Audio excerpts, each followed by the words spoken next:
सबसे पहले तो आप सभी को होली की ढेर सारी शुभकामनाएं। मेहमानों के लिए चाय के साथ कुछ नमकीन बनाने की सोच रहे हैं तो एक बार ढेर सारे परतों वाली एकदम खस्ता कुरकुरी इस नमकीन को बनाकर देखिएगा। आपको ये बहुत पसंद आएगी। कई बार लोगों की ये शिकायत होती है कि निमकी या मठरी ठंडा होने के बाद नरम पड़ जाती है। तो इस वीडियो को बिना स्किप किए ध्यान से पूरा ज़रूर देखिएगा। वो सारे टिप्स और ट्रिक्स शेयर करूँगी जिससे कि हर बार नमकीन जो है ना वो लंबे समय तक एकदम करारी और खस्ता बनी रहेगी। तो चलिए बिना देरी किए इसे हम बनाना शुरू करते हैं। तो होली स्पेशल एकदम खस्ता परतदार निमकी बनाने के लिए सबसे पहले एक बड़े से बोल में मैंने यहाँ पे 2 कप मैदा लिया है। अगर आप वजन में देखते हैं तो लगभग ये 250 ग्राम है। यहाँ पे आप चाहे तो मैदे की जगह पे गेहूं के आटे से भी इस नमकीन को बना सकते हैं। अब खस्ता के साथ साथ ये निमकी एकदम क्रिस्पी और करारी बने, इसके लिए इसमें हम 1/4 कप सूजी डालेंगे। बस यहाँ पे ये ध्यान रखिएगा कि सूजी हमें एकदम बारीक वाली लेनी है ताकि सूजी के जो दाने हैं ना वो निमकी में बिल्कुल भी दिखाई ना दे। अगर आपके पास मोटा सूजी है तो वैसे में ब्लेंडिंग जार में डालकर सूजी को थोड़ी देर के लिए ब्लेंड कर लीजिए ताकि सूजी बारीक हो जाए। या फिर आप चाहे तो बिना सूजी के सिर्फ मैदे से भी इस निमकी को बना सकते हैं। स्वाद के अनुसार इसमें हम 1 छोटी चम्मच नमक डालेंगे। हमेशा ध्यान रखिएगा कि नमक पारी या फिर मठरी में नमक जो है ना वो थोड़ा फीका ही अच्छा लगता है। इसमें हम 1 छोटी चम्मच अजवाइन, साथ में 1 छोटी चम्मच जीरा को दरदरा सा कूट कर डालेंगे। जीरा का जो फ्लेवर है वो इस परतदार निमकी में बहुत ही अच्छा आता है, तो जीरा जरूर डालिएगा। अब निमकी को खस्ता करने के लिए इसमें हम 2 बड़ा चम्मच घी डालेंगे। घी हम आगे भी यूज करेंगे तो डो लगाने वक्त इससे ज्यादा घी डालने की जरूरत बिल्कुल भी नहीं है।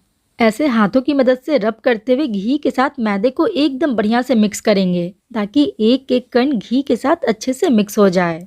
लगभग 2 मिनट के लिए सभी चीजों को मैंने अच्छे से मिला लिया है। अब जरूरत के अनुसार पानी डालते हुए इसका एक मीडियम सॉफ्ट आटा लगाकर तैयार करेंगे। ध्यान रखिएगा कि डो को हमें ना ही ज्यादा सॉफ्ट और ना ही से बहुत ज्यादा सख्त रखना है।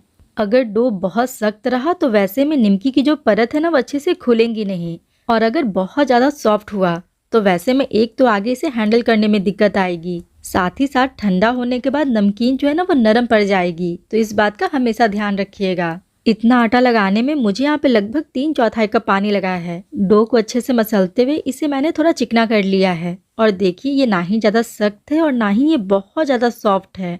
बिल्कुल ऐसा मीडियम सॉफ्ट आटा लगाकर तैयार करेंगे। अब इसे ढककर 10 से 15 मिनट के लिए ऐसे ही छोड़ देंगे ताकि डो अच्छे से फूलकर सेट हो जाए। इधर नमकीन में ढेर सारी परतें बने, इसके लिए एक बोल में मैंने यहाँ पे 2 बड़ा चम्मच मैदा लिया है। मैदा की जगह पे आप चाहे तो कॉर्न स्टार्च भी ले सकते हैं। अब इसमें हम 3 बड़ा चम्मच घी डालेंगे। यहाँ पे ध्यान रखिएगा कि घी थोड़ा जमा हुआ हो। अगर पूरा मेल्ट किया हुआ घी डालेंगे तो वैसे में क्या होगा ना कि ये जो घोल है वो पतला हो जाएगा, फिर आगे इसे फैलाने में थोड़ी सी दिक्कत आएगी। इन केस अगर ये घोल थोड़ा पतला हो जाए तो वैसे में थोड़ी देर के लिए इसे फ्रिज में रख दीजिए ताकि जमने के बाद ये बिल्कुल इस कंसिस्टेंसी में आ जाए। देखिए घी के साथ मैदे को मैंने अच्छे से मिला लिया है। परतदार निमकी के लिए ये आटा बनकर पूरी तरह से तैयार है। थोड़ी देर के लिए इसे हम साइड में रखेंगे। इधर मुझे यहाँ पे लगभग 15 से 20 मिनट हो चुके हैं। फूलने के बाद ये डो थोड़ा और भी ज़्यादा नरम और सॉफ्ट हो चुका है। बस 1 से 2 मिनट के लिए इसे और अच्छे से मसलकर चिकना करेंगे। और अब इसकी हम मीडियम साइज की लोई बनाकर तैयार करेंगे। इतने डो में मैंने यहाँ पे इक्वल साइज की पूरे 9 लोई बनाई है।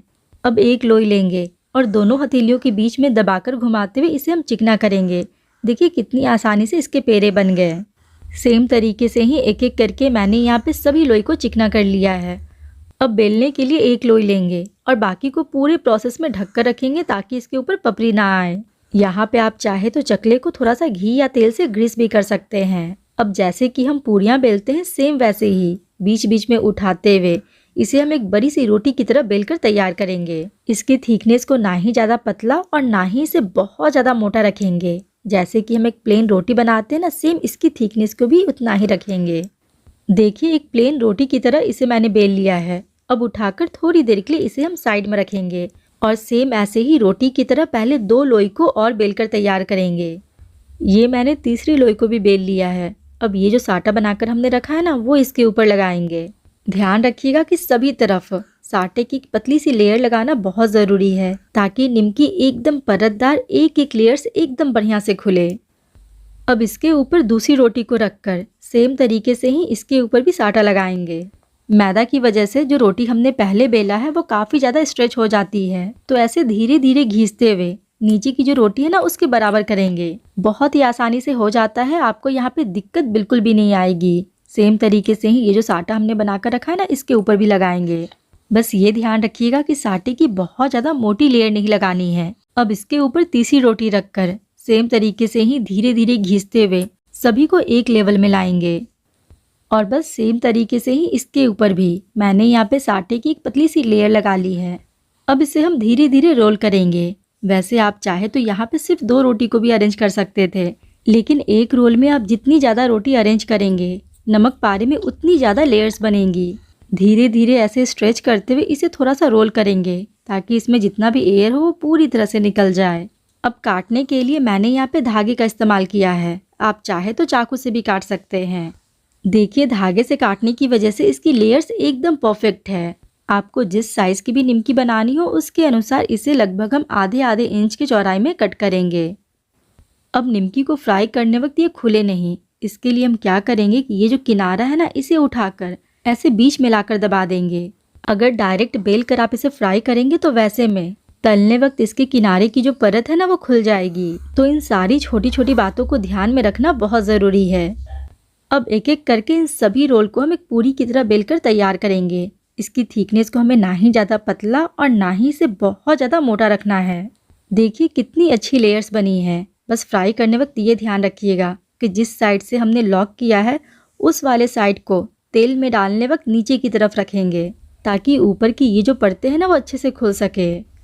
सेम तरीके से ही एक एक करके मैंने यहाँ पे सभी लोई को बेलकर ऐसे परतदार पूरियाँ बना ली है। अब इसे हम फ्राई करेंगे। तो इसके लिए एक भारी तले की कढ़ाई में मैंने यहाँ पे तेल को गर्म होने के लिए रखा है। तेल के टेम्परेचर को चेक करने के लिए थोड़ा सा डो को डालकर देखेंगे। देखिए डालते ही इसमें तेज बबल आने लगा है, मतलब कि तेल मीडियम गर्म हो चुका है। तो अब सावधानी के साथ एक एक करके इसमें हम नमकीन को तलने के लिए डालेंगे। ध्यान रखिएगा कि एक बार में आप जितने नमकीन को हैंडल कर सकते हैं सिर्फ उतनी ही पूरियों को डालिएगा ताकि तलने वक्त आपको बिल्कुल भी दिक्कत ना आए। अब गैस की फ्लेम को लो टू मीडियम पे करेंगे और थोड़ी देर के लिए इसे हमें टच बिल्कुल भी नहीं करना है। जब फ्राई होकर ये थोड़ा सा फर्म हो जाएगा उसके बाद इन सभी को हम दूसरी तरफ पलटेंगे। सिर्फ 2 से 3 मिनट में ही देखिए नमकीन की जो परतें ना वो खुलने लगी है। अब एक एक करके इन सभी मठरी को हम दूसरी तरफ पलट लेंगे। ध्यान रखिएगा कि गैस की फ्लेम को हाई बिल्कुल भी नहीं करना है।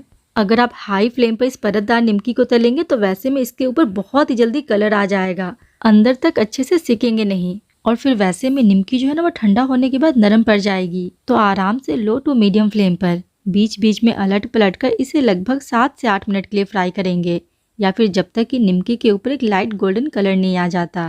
एक बैच के निमकी को फ्राई करने में आपको यहाँ पे लगभग 7 से 8 मिनट आराम से लग जाएगा। देखिए निमकी के ऊपर एक अच्छा सा बादामी कलर आ चुका है। अभी इसका जो कलर है ना वो आपको थोड़ा लाइट सा लगेगा, लेकिन तेल में से निकालने के बाद भी इसका जो कलर है ना वो और डार्क हो जाएगा। तो इससे ज़्यादा इसे डार्क बिल्कुल मत कीजिएगा। तेल में से निकालकर थोड़ी देर के लिए इसे कलछी पे ही रखेंगे ताकि इसमें जितना भी एक्स्ट्रा तेल है वो पूरी तरह से निकल जाए।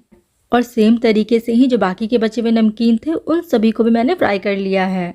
और इस परतदार निमकी को आप एक बार ज़्यादा बनाकर पूरे महीने 2 महीने के लिए आराम से स्टोर कर सकते हैं। ये बिल्कुल भी मुलायम नहीं पड़ेगी और खस्ता के साथ साथ एकदम क्रिस्पी और करारी है। देखिए एक एक लेयर्स एकदम खुल कर आई है। निमकी या नमक पारे तो आप कई बार बनाए होंगे। चाय के साथ शाम की छोटी मोटी भूख के लिए एक बार ये परतदार निमकी को बनाकर देखिएगा, आपको ये बहुत पसंद आएगी। और ट्राई करने के बाद अगर आपको पसंद आए तो वीडियो को लाइक, शेयर और अपने चैनल शिवानीज किचन को सब्सक्राइब करना बिल्कुल भी ना भूलें। और अपने प्यारे प्यारे कमेंट में मुझे ज़रूर बताएं कि आपको ये रेसिपी कैसी लगी। तो चलिए फिर मिलते हैं एक नई रेसिपी के साथ, तब तक के लिए बाय बाय।